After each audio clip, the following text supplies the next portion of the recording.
Happy 4th of July, everybody. This is Mario coming to you all the way from Chicago, Illinois on this beautiful 4th of July. I hope everyone is having a great time with their family, having a great cookout, and getting ready for the fireworks. I'm here in my garage and I'm going to talk to you about buying your first e-bike. But I especially want to talk to you about hub motors. In case you decide to buy a bike that has a hub motor, I want to give you some ideas and some tips to watch out for. I remember in 2019 when I started getting into e-bikes, I didn't really know a whole lot. And thank God for my neighbor Frank, who did a lot of research on e-bikes, and he was able to guide me and give me some great knowledge and tips on what to look for when you're buying an e-bike with a hub motor. So here's what I want to tell you.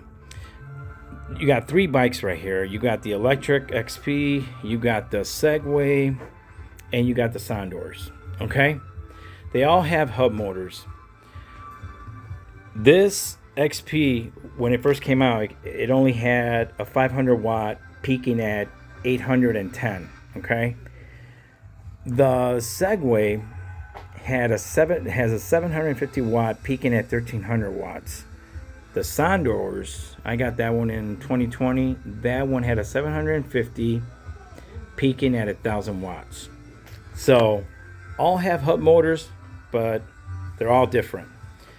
So when you go and purchase your e-bike, make sure that it starts at 750 watts and ask what is the peak of this motor. That's what you need to find out.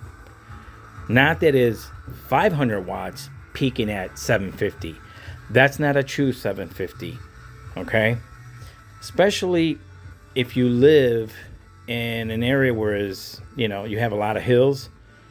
If it's not a true 750 watt motor, you're gonna burn that motor out. So just make sure that it's a true 750, that it starts at 750, and make sure that it's a Bafang motor. Okay. Oh, and actually, the first thing you should find out is the law and the regulations in your area. Wherever city or state you live in, find out exactly what the law is for riding an e-bike on your trails. Like here in Chicago, we have Class 1, Class 2, and Class 3. Class 1, you can pedal 20 miles an hour. Class 2, you can pedal at 20 miles an hour and throttle 20 miles an hour. And then Class 3 is you can pedal at 28 miles an hour but no throttle. So these are things that you need to know before you buy your e-bike. It is very important. Okay, moving on. The next thing that I want to point out is if you look at all my bikes, they all have the kickstand right by the rear tire. Okay, the kickstand is by the rear tire. Why is that important? Well, when you're doing any kind of maintenance on your bike or you have to move your bike, if you have your kickstand in the middle of the bike, no bueno. It's a pain. You got to keep moving. You got to keep moving the kickstand up to move the bike. And every year, at the end of summer, I like to take a brush and grab the pedal and loop my chain with the brush. And if the kickstand was right in the middle, you couldn't do that. It would be in the way. So make sure that when you look for your e-bike, that the kickstand is in the rear, not in the middle of the bike. To me, it's a must. All right, the second thing, your battery. Your battery is very important. Make sure that your battery is UL certified. Make sure that it has Panasonic, Samsung cells.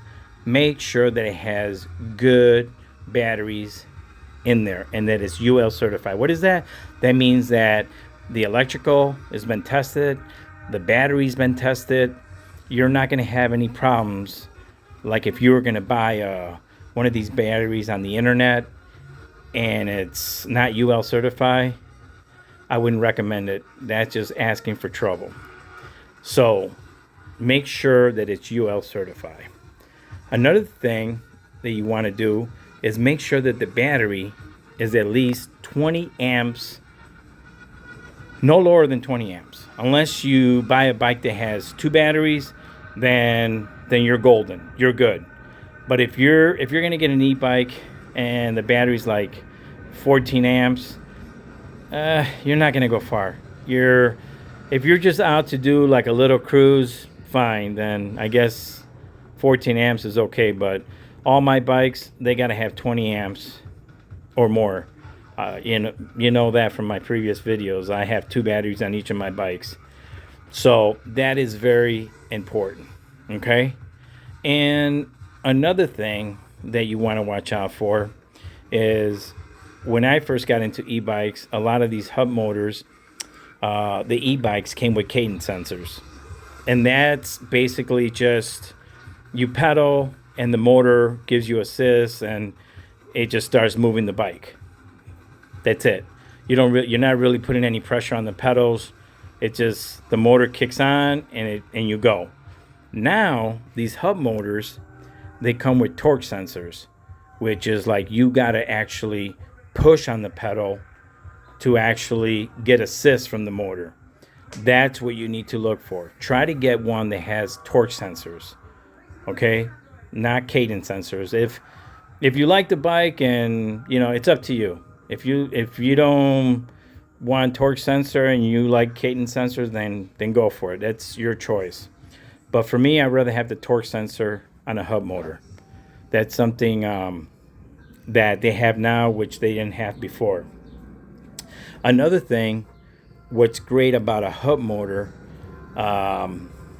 versus a min-range motor is that if you're on the trail and your chain breaks, you're not stranded. You can just, hit the throttle and you can get home. That's what's great about a hub motor. So that's something to think about. What else can I tell you? Make sure that that your display has Bluetooth that can connect with your phone. So if it comes with an app, you can control everything from the app. You can, like the Segway right here, you can control turning it on. Basically, if anybody tries to move it, it will send you an alert. As soon as you put the kickstand down, it locks the back wheel. You can get navigation through the display. What else? Messages, phone calls, everything. You can control everything from the app. So that's one thing. If you're big on technology, a lot of these bikes now have all these things. And you don't have to spend a lot of money, to be honest. You can probably get a bike for about $1,500 with all the things that I just mentioned, and you'll get a good deal. And another thing, you want to make sure that your tires. I like my tires to be tubeless, but just make sure that they have some kind of protection. So if you get a nail, you're not stranded out there. So just make sure that you get tires that have some kind of protection on them so you don't get stranded out there on the trails. A lot of times when I'm riding and I'm on the trails, I end up talking to a lot of guys on e-bikes, and they share, their stories about, I wish I would have got this e-bike instead of this one. I wish I would have done my research. But their number one complaint is they wish they would have got a more powerful motor, because they thought that all the motors were pretty much the same, and that's not the case. So just make sure you do your research before you buy your bike, and you'll walk out of there feeling a lot better, and you'll get what you want. You know, you don't want to get something and spend your money and you're not happy, you know. So I'm going to leave you with that, and I'm going to get back to my barbecue, and you guys enjoy your 4th of July. I will talk to you guys on the next video.